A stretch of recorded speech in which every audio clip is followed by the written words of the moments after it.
You're up, Trace. We're recording already. Yeah. Okay. Hi, everyone. Well, welcome to our third webinar. And yeah, we just want to welcome you because it's been such an amazing ride. I can't believe it's our third one already, Jean. Yeah. That we're doing. And you know, these webinars are also just topics that we're so passionate about. So you'll see each one of our facilitators there, we talk about things that we're so passionate about. And so I'm really keen to hear Jean's topic today as well. I just want to get just a thumbs up. Who's here for the first time? Who hasn't attended any of these? Anybody thumbs up? It's your first? There's quite a few. Sure. Well, welcome to you guys this is your first time. That's really great to see you here. Anybody who's here for the second time? Who's been here for the second time?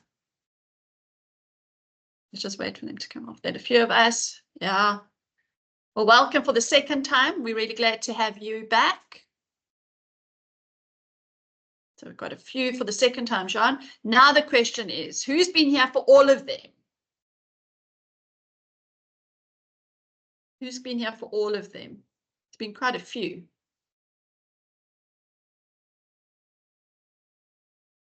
Okay. Well, that is amazing. Thank you so much. You know, I've just started working with this product called ClassPoint. You know, if I was on that, I'd give you a star because that is just amazing. Thanks for your support. It's really great. And for those who don't know, this project, I mean, was born from Jean as well. It's the alumni project, which is really about us connecting with you. A lot of you have been through our training. Some of you haven't. Some of you were invited. But I think that's for us so exciting to keep building that relationship with you. And this is what these are all about. And, you know, when I heard the topic that John wants to talk about, and I'm an incredibly visual person, immediately I went to Monster Inc. You know, when they open the cupboard and there's that monster. And so I saw the monster under the bed and, you know, I was visualizing this whole monster thing. So I'm really hoping that we're going to get a lot out of this. And, you know, sales has changed so much. We've got so many preconceived ideas and things that we're doing that we didn't even realize that we're doing now that maybe doesn't work anymore. So I want to give over to Jean, and it's my privilege today to actually introduce him.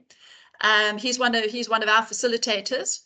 And when I read his bio, I was a little bit concerned about the first line, Jean, about, you know, being he introduced himself as this grizzled old salesman. You know, you do get a picture of that word. And if you don't know what grizzled means, I had to go and look it up. You know, I don't use these big words, and it just means a gray-haired man. So I thought that was quite interesting that he introduces himself like that. But he has sold everything from beds to polystyrene, from software to menswear. That was quite interesting. He has worked in retail. He has sold to enterprise customers and everything in between. Deals from 20 Rand to 30 million. So he's really been, we say, around the block. Most importantly, he's a student of art and skill, of persuading customers to invest in him, his company, and his solutions. And we can say, especially from Sales Institute, his mission is to help young salespeople to experience the fulfillment that a successful career in sales brings. His mantra is that sales changes lives, communities, and countries. And I just want to welcome Jean, and I'm really excited about what you've got planned for us today, Jean.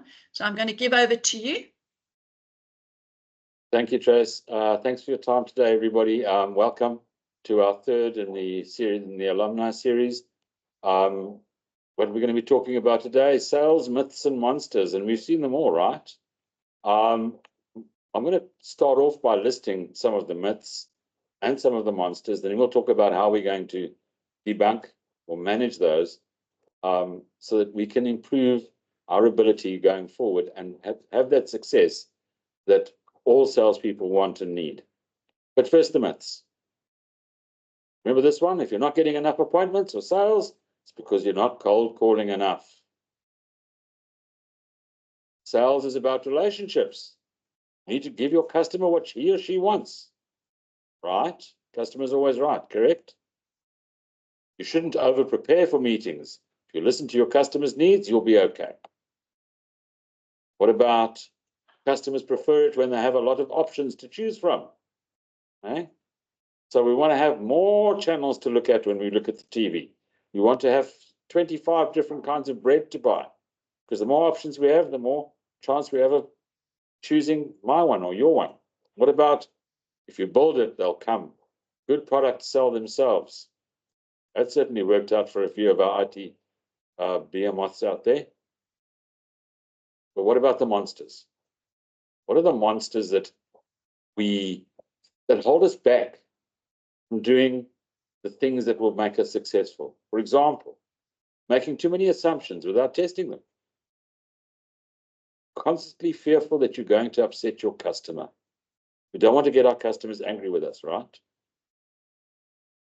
That's negative self-talk and self-doubt. We've all heard of the imposter syndrome, right? Are we good enough? Are we good enough for this? How many of us are comfortable with mediocrity? We're actually very good at what we do. We don't do what we need to do often enough. And then reacting. Reacting instead of making things happen. In other words, taking control of our future, taking control of our customer's future, helping our customer do what he needs to do or what she needs to do to move ahead in the world. Let's remind ourselves that sales is about change. And typically it's around positive change. And the only reason people spend money is because they want something better in their life, whether it be a nicer house, whether it be a nicer car, frankly, whether it be a hamburger for lunch. Because if you're hungry, getting a hamburger changes you from being hungry to not being hungry. And that's a positive change, right? So are we selling or are we serving? The reason I ask that question is you can have everything in life you want if you'll just help enough other people get what they want. Zig Ziglar said that. Let's think about that again. You can have everything in life you want if you'll just help enough other people get what they want. Too often, as salespeople, we focus in on us and what we want. Whereas if we stay focused on what the customer wants and we help them get what they want, we'll have the success we strive after.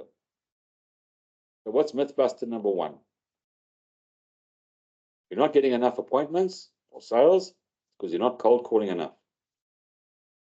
Well, I prefer, instead of building a better mousetrap, build a garden that will attract butterflies. Now, what do I mean by that? We're all doing our research, right? We're not just cold calling anybody. We're not just phoning off of a database. Okay, we're doing a little bit of work. We're going to LinkedIn. We're going to the web. We're doing our research around our customer. We're getting a feel for what they might be interested in, right? So when we start our conversation with them in whatever form we use, we prospect using curiosity. If there were a way to, whatever your value proposition is, if there were a way, think about using that as your opening statement. Give the potential customers what they want and what they need and communicate with them in a way they prefer. How often do we send emails out because we're comfortable with emails? How often do we make phone calls because we're comfortable making phone calls? How often do we complain that our customers ghost us because we're using a method of communication they don't like and we haven't taken the trouble to find out what method of communication they prefer? So yes, cold calling, absolutely, but not cold calling, warm calling, making sure that you're spending time with somebody who's likely to need what you want. Remember, when we talk spam, spam is an email or a phone call coming from somebody trying to sell you something that you don't need or want. If I'm phoning you to talk to you about something you may need or want, you're probably more willing to entertain the conversation, right? Remind yourself about how you feel when people spam you. Let's not do that. What about mythbuster number two? Sales is all about relationships. You need to give your customer what he or she wants. Well, guess what? Product sales is success in service is a ticket to the game. No more, no less. It is no significant change in winning because you're good at what you do. That's a ticket to the game. That's expected. What about aggressive selling? Think about the prototypical car salesman. Guess what, folks? That doesn't work either. However, what does start to make a difference is how much confidence the customer has in you and your account team. And who is your account team? Well, guess what? It's not just you. It's your financial team. It's your marketing team. It's your delivery team. It's your operations team. It's your logistics team. They're all part of the account team that keep your customer happy. But still only 11%. How often do we miss the opportunity because we don't understand it's about making a customer's life better, improving the customer's life? We focus on customer improvement, we have a 48%, is it a 48? 49% better chance of closing the deal. Okay, so it's not about giving the customer what he wants. It's about giving the customer what he needs. And what about the change in the likelihood of experiencing purchase ease? What makes it easier for the customer to spend? If we talk about customer ease, what we're saying essentially is if we tell the customer what he wants and what he needs, the ratio goes up hugely instead of listening to what the customer tells us they think they need. This goes back to, is the customer always right? Well, in my experience, the customer is very seldom right, but he is king. So we need to be delicate and sensitive to how we tell them what they need, but we still need to tell them. I hope that makes sense to everybody. So we teach and we tailor and we take control. Teach, tell the customer something they didn't know, which is then tailored to the specific customers. In other words, we're not talking for everybody. We're talking to that person and that person's need, or that company's need. And we take control. When we say take control, let's be a bit subtle about that. Think about how you can take control of a conversation. The easiest way I know of is asking lots of questions, especially questions that lead your customer to understanding where the problem lies and how you can change their view of that problem. Mythbuster number 3.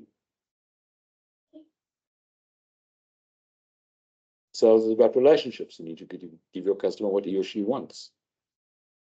7 reasons salespeople don't close the deal. And this, by the way, comes from the Harvard Business Review, and it's from statistics taken throughout the globe, not just South Africa. People are either the salespeople are not trusted, or they're not respected.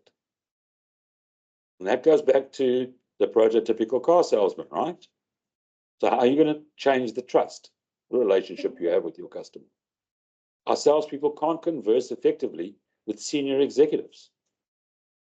They can't clearly explain how their solution helps the buyer's business. They're too self-centered. They use the wrong closing strategy. They don't alleviate the risk of buying their solution. They can't establish a personal connection with the buyer. What does Mr. Lee say? He says, be like water. Flow. Mythbuster number 4.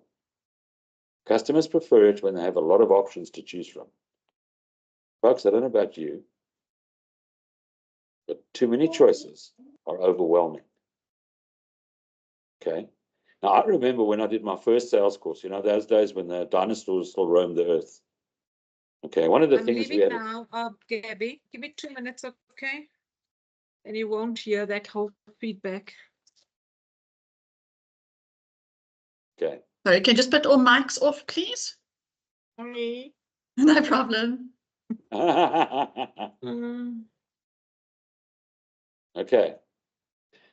Back in the days when the dinosaurs were walking the earth, I did my first sales course. And the course leader said, go out for the next week and go and find 100. Oh, excuse me, folks. Excuse me. Go and find 100 features and benefits for your product or service. So we duly went and did that. And if you think that's easy, it's not. Then they played a little game with us. They said, here's a match. When you like the match, you tell us features and benefits. We're going to count them up. We're going to see how many features and benefits you can come up with in the time before the match burns you or you drop the match. I think the record was 7. Anyway, we played the game and somebody won and they got a prize and that was all really cool. And then the course leader said, however, in any sales interaction you have with a customer, you will nominate 3, just 3. The point being, options confuse. Think about what it's like when you've got, I don't know, 25 different kinds of bread. You go to Walmart in the States, they've got a whole aisle dedicated just to bread.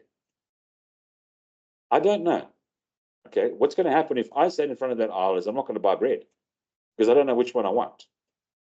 Too many choices can be overwhelming. And it's up to us to take control by giving the customer the choices that he or she needs to make a decision. So offer enough options so your customer feels in control without feeling overwhelmed. And then, of course, make a recommendation and let them know they're doing the right thing. Let them know that they're doing the right thing. When you build it, they will come. Good products sell themselves. The impact of closing a high quality or low regret deal is more about customer confidence in the information that you provide and less about customer view of the solution. So factors that have no impact on a high value deal is trust in the supplier, you, your supplier brand, your expected ROI, prior relationships. None of those things have an impact. What does have impact is the confidence in the quality of the information you provide. Okay, how do you help them? If you're as important, if you are as important as the product you sell, and you need to give your customers a reason to buy. We're professionals, folks. We're entitled to be treated like professionals. Okay, think about it. Doctors and lawyers, they're professionals. Accountants, professionals. Why do salespeople not see themselves as professionals? You're as important as the product you sell. And you need to help your customer and give them a reason to buy. Let's tame some monsters. One of the monsters, one of the silly things we do is we make assumptions without testing them. So assume nothing. Question everything. Challenge the status quo. Challenge the status quo.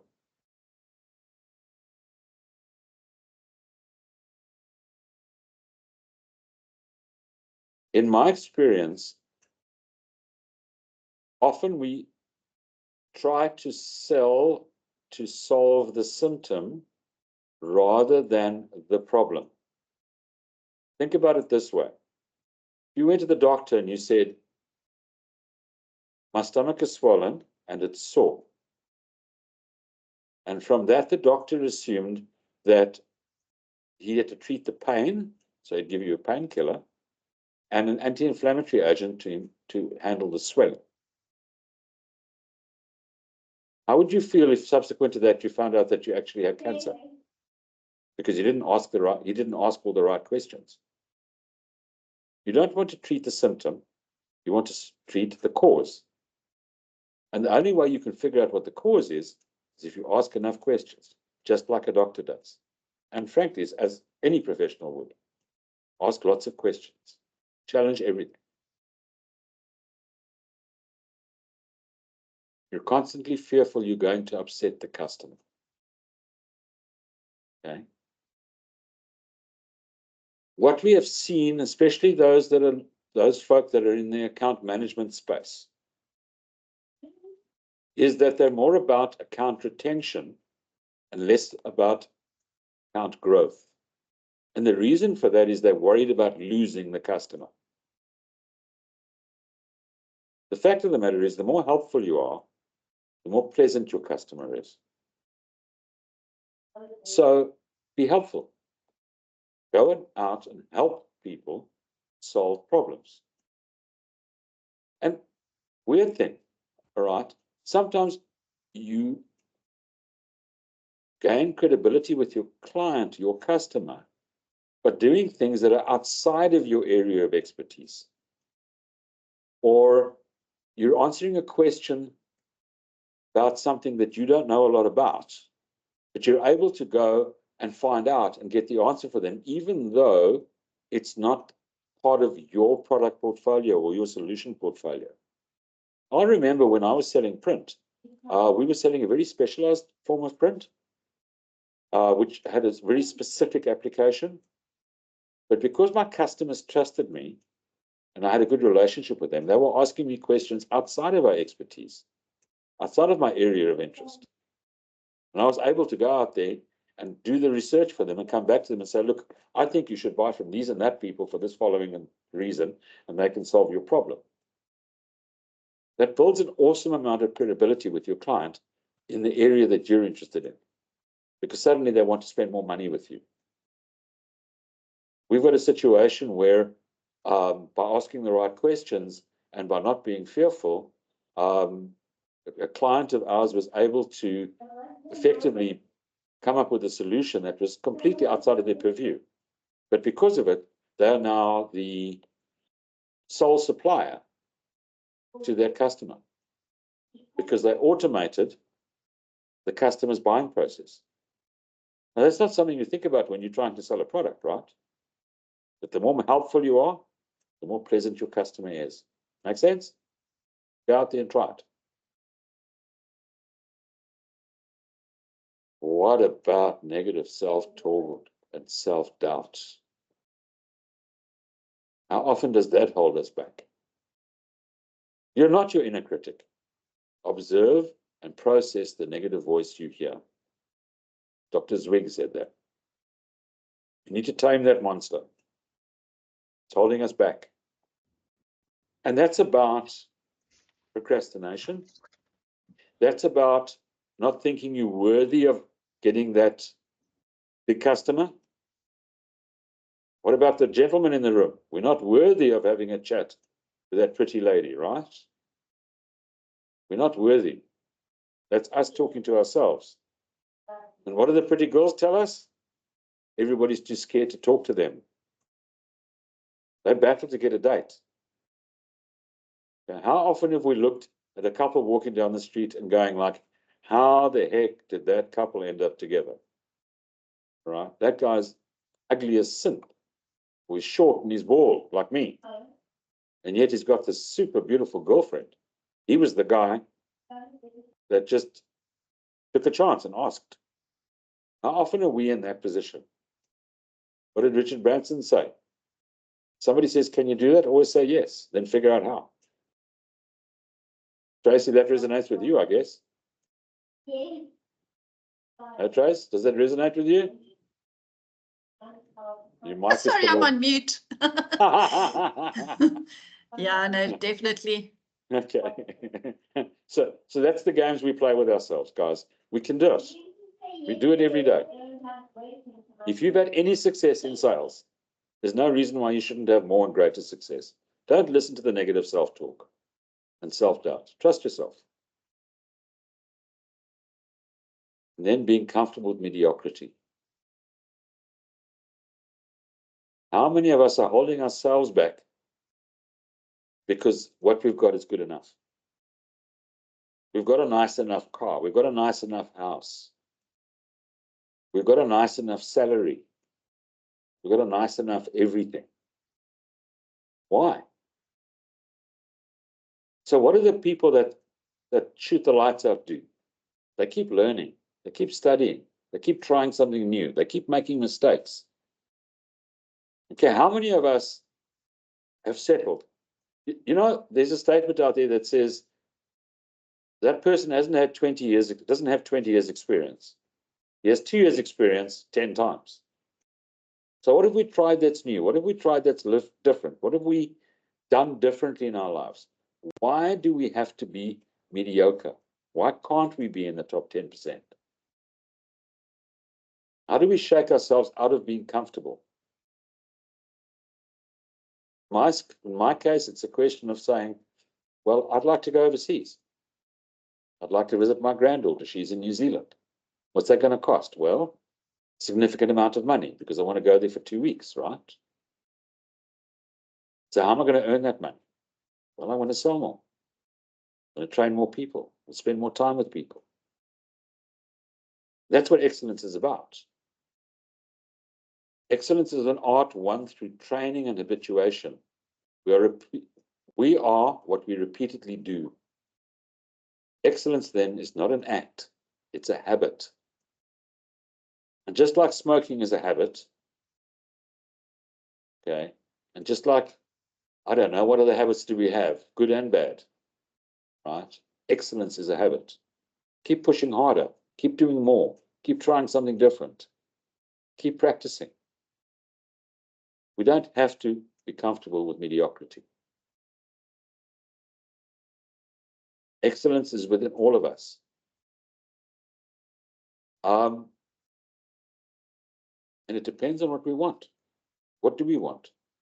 What is that one thing that we want more than anything else? Maybe for you, it's like me. I want to go to New Zealand. I want to see my grandkids, right? That pushes me to do more and better because I want to go do that. So we set our goals right. And if we stay focused not just on our goals, but on our customer will help us get what we want. Too often, sales training is about rah-rah. Okay? It's about goal setting for us and keeping our focus on what we want and going for it. I don't argue with that. What I do say, though, is if we look after our customer will look after us. I think Richard Branson said something about that. Right. So if I'm good at what I do and I keep looking after my customer or my client, they'll give me what I want. Correct? So why be mediocre? Why not just go for it? Incredible things can be done simply if we're committed to making them happen. Reacting versus making things happen. And that goes back to the conversation that we had in the previous slide that we were saying, being comfortable with mediocrity and all the other things that hold us back from being who we could be. What's stopping us from asking that pretty girl out for a date? What's stopping us from approaching, I don't know, the biggest customer or the customer with the biggest need for your product that's too big for you or that's owned by another company, by your competitor? One of my biggest successes was taking or approaching a company that was supposedly owned by a competitor. We're talking IT now. We're talking IT outsource, right? And what does an outsource mean? That means a large company had given all their IT work, all their computer work to an external company that was looking after them and supporting them and fixing all their mistakes and stuff. And we were told not to waste our time with that account because it was owned by this other company. What we subsequently found out, because I asked, was that the company in question was very unhappy with their current service provider. That gave us an opportunity to pitch for and win a 500,000 Rand contract. Sorry, 500, R500,000 a year for 3 years. What's that? What's the numbers on that? 1.5 million? No, I'm undershooting. 500 million Rand contract. There we go. 1.5 billion. Right? Over X number of years. But what we subsequently found out is that we took over their supplier list, their vendor list, the people they bought from. There were 184 other people selling in IT into that company. 184. But we were told they were owned by this other company. They were never owned. But sometimes we just got to do something. We've got to go make something happen. Certainly worked for us. Now, sadly, I've either done a very good job or a very bad job because I've gone very, very fast. And I'm hoping that you're going to help me by asking lots of questions and giving me lots of feedback. What I'd like to remind everybody around is our role-based learning. The thing that makes the Sales Institute different from most of our competitors is that we don't teach selling. We teach selling in a role. Are you inside? Do you sell over the telephone? Or do you have to go and find new customers? So new business development? Or do we talk consultative selling? In other words, selling high price articles, or we're not predominantly a salesperson. We're working with salespeople. That's consultative selling. Or do we look after a set of customers, like account management? What about key account management? We've only got 5 or 6 customers. How do we make our numbers through just those 6 customers? And lastly, if there are any sales managers in the room, we can help you with that too. So it's role-based learning. That's what we talk about. And that, folks, is me for the day. Tracy, I hope you're still out there. Yep, I am. That went a little quicker than I anticipated, you know. Yeah. Well, that's cool. But maybe we can put it out there to everyone as well. You know, I mean, did you identify with some of those myths and monsters? Because sales has changed as well. So the whole idea of having to cold call ourselves silly and go through that whole list of how many people you've got to call in a day. I mean, giving away my age, you know, you had to go through the yellow pages. That's right.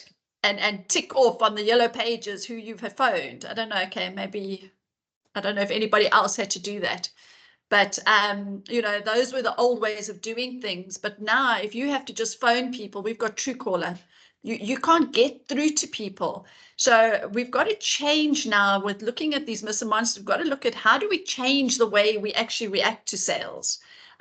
Even we've often said it in any of our training, COVID's changed things.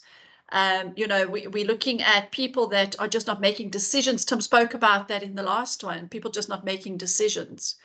So I think that's a big thing. Has anybody else just got another myth and monster that they just thought of that maybe wasn't even covered, or one of those? Your mics, you can switch on. We did give permission to switch on mics today. So is there anybody else that maybe there's one that we didn't even think of that you've thought of, one of these myths or monsters? Or does one of those make sense to you? You know, are there one specifically that you thought, sheesh, okay, that now makes sense? I don't know if there's anybody out there that wants to open their mic and chat to us. Love to hear your thoughts, folks. I think the key takeaway for me anyway is you can have everything in life you want. You'll just help enough other people get what they want. I'm trusting that resonates with people. Any thumbs up out there? Any thoughts out there? I think we can also put it to maybe students. Vian, you can speak now. But I think it's to students. Vian's one of our new students, or delegates. And I think it also speaks to maybe some of these things that we've spoken to within our training, which we actually speak to a lot of these myths and monsters in the training. Vian, you want to come in here? You need to switch your mic on, mate.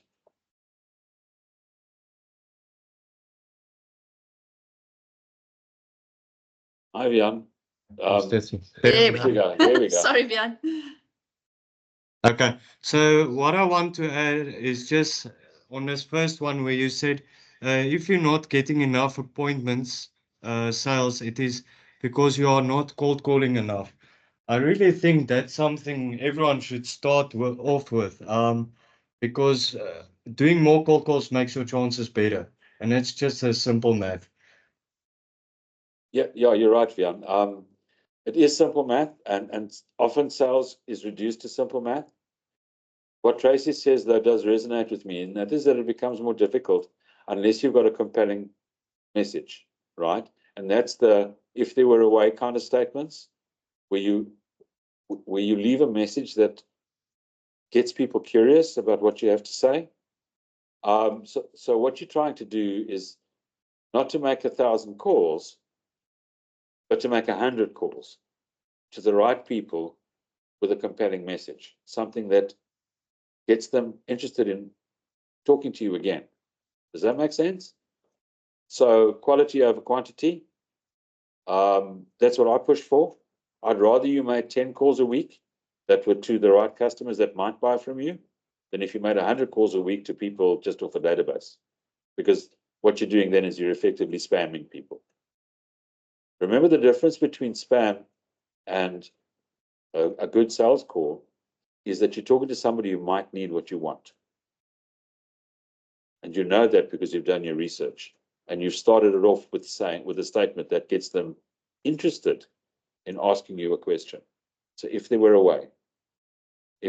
way to increase your sales or increase the effectiveness of your salespeople, you'd be interested in hearing about it, wouldn't you? Of course I would. Tell me more. Well, the Sales Institute does.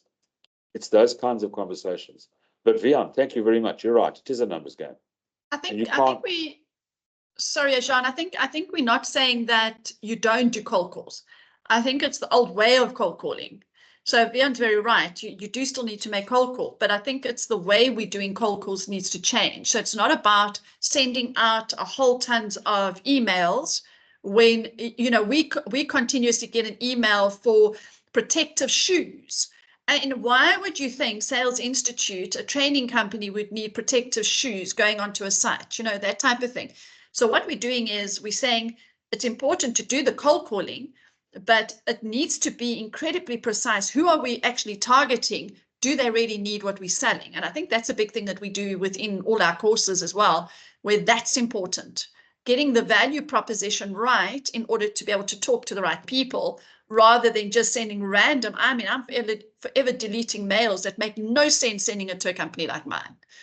So I think that's the big thing. And I think you've got to make a cold call, but right. Do we have any other thoughts from anybody else? I agree with you, Tracy. You're absolutely correct.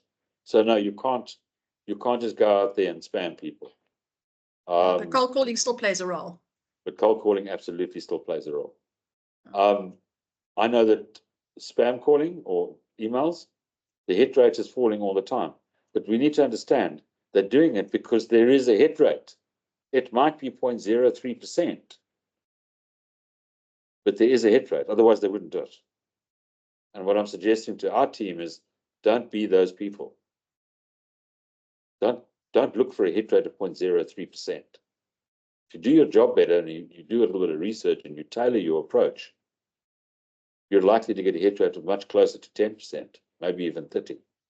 Certainly, there have been periods in my life when I've been hitting between 20 and 30% hit rate on inverted commas cold calls.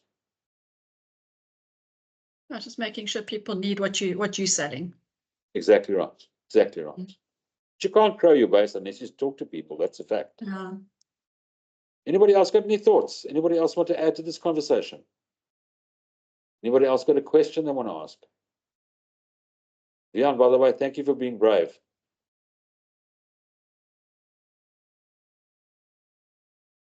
Anybody?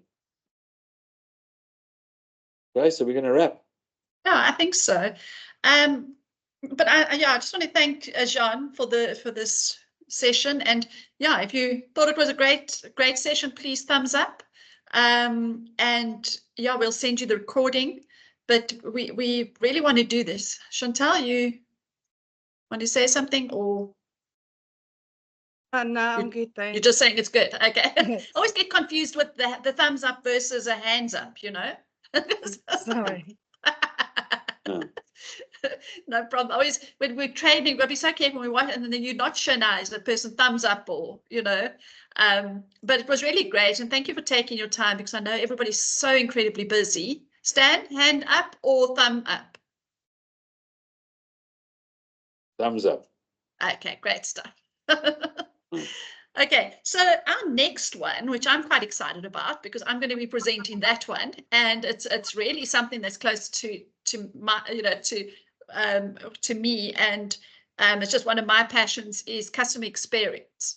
Now, there's a very big difference between customer service and customer experience. And especially now, I always say it's like going to a coffee shop and you're willing to pay 38 Rand for a cappuccino versus going to, if anybody's from Cape Town, going to a Truth Coffee for the true experience of steampunk. And there's a whole experience that goes with my coffee. I will pay a little extra. And so the next one, I'm going to be talking into experience. How do we create that experience when everybody, there's so much noise around us, everybody's selling the same product as us, but how do I stand out? How do I gain that trust of the person, because remember, our brain's wired for trust. So I'm going to be doing customer experience for the next one versus service. And we're going to be doing that on the 19th of June. It looks like this time's a good time. So I have asked people, a few people have responded. It looks like this Hoppus 3 seems to be a good slot. If you don't think so, please just let us know which one. We found that the latest slot, people said, oh, you know, it's a bit late and they've got to get onto the road and we don't want to hit traffic and things like that. So this seems to be quite a nice slot. You can just let me know if it works. But that'll be the 19th of June, and we're going to be talking about customer experience versus customer service. How do we give that experience that people want to keep coming back to us? So I'm hoping, yeah, we'll see all of you guys there as on that one. Okay. So I'll be sending an invite out tomorrow. And I got to say, Tracy, I've seen what you've done in your customer experience course, and I'm really looking forward to seeing how you're going to bring that across to our people next time. It's awesome. And we often confuse customer service with customer experience, and I want to see how you show us the difference. So yeah, looking forward to seeing you all there. And customer experience is about interaction with you. So it's not, it's not being in a shop or that type of experience. It's really the interaction. It's how do customers feel about your, being with you and buying from you. So that's really important. Grace, am I right in saying when you talk customer experience, you're saying it's everything? It's from the first time it's from the receptionist all the way down to the logistics team that delivered the product that you've just sold. Am I right? No, for sure. Everybody, yeah. Talks to all of that. Yeah. Wow. Tracy, thank you. Are we closing at this point? I think we are. Yes, I think we are. Yeah. Sean, do you want to say something, mate, or is it just a hands up? I think he had I think his was just a thumbs up. Yeah. Oh, but yes, a thumbs up. Thanks, Sean. Thanks, Sean. Yeah. Enjoyed yourself today. No problem. Did you all have fun today? Yeah, yep. Sorry. Yeah. Tracy, thank you so much for your kind introduction. Thank you, team, for turning out for us, and we look forward to seeing you next time round. Yeah, we're done, eh, Trace? And yeah, have an awesome afternoon. Indeed. Thank you. Thanks, guys. Thank you. Thanks very much. Bye. Bye. Bye.